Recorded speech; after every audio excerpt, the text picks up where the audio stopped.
Today is a Sunday, October 1, 2023.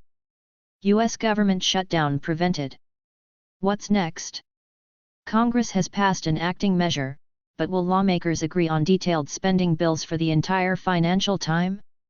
The U.S. Congress has passed an expedient backing bill, preventing, for now, a brewing government shutdown that would have disintegrated numerous services, squeezed civil workers, and roiled politics.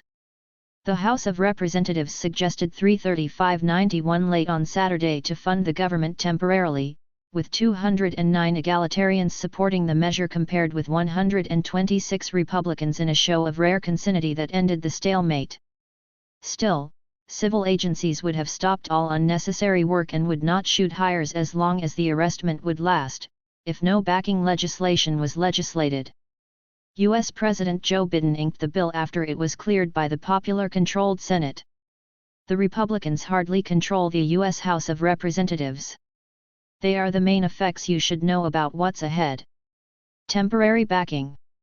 The fact that the bill will only liquidate the government for a further 45 days means that renewed violent conversations lie ahead in the two bodies of Congress, the Senate and the House of Representatives, to forestall another implicit arrestment.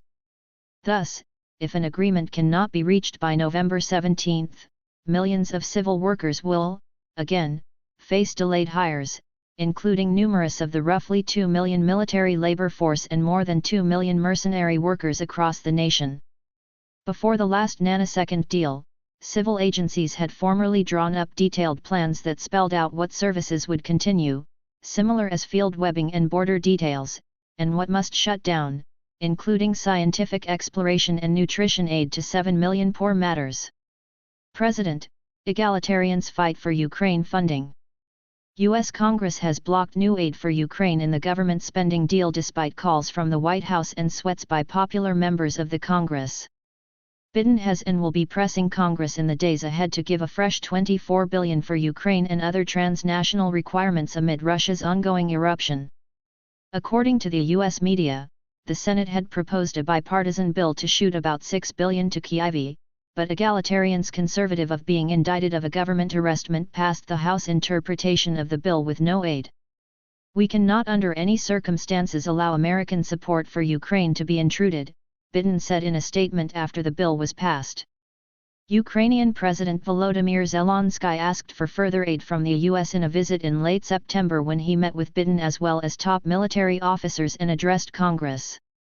The Biden administration has given more than $75 billion in backing to Ukraine since the war began in February 2022. Future of House Speaker McCarthy. The arrestment extremity was largely touched off by a small group of strict Republicans who had defied their own party leadership to scupper colorful temporary backing proffers as they pressed for deep spending cuts. The group of 21 hardliners had hovered to remove Kevin McCarthy as Speaker if an acting measure they opposed was passed with Democrat support, and numerous Washington watchers were awaiting the Speaker to have to fight for his job in the coming weeks. McCarthy sought to convey confidence both about his own future and the prospects for securing a final agreement by the new mid-November deadline. In 45 days, we should get our work each done, he said while acting to offer a hand to the hardliners, saying, I drink those 21 reverse in. Credit enterprises. The government shutdown standoff comes just months after Congress brought the civil government to the point of defaulting on its $31.4 trillion debt. The drama has raised worries on Wall Street, where the standing agency Moody's has advised it could damage U.S. creditworthiness. Moody's has an AAA standing for the U.S. government with a stable outlook, the loftiest creditworthiness it assigns to borrowers. It's the last major agency with such a standing after Fitch downgraded the U.S. government AAA standing by one notch in August to AA, the same standing assigned by S&P Global in 2011. Thanks for watching and subscribing to the channel.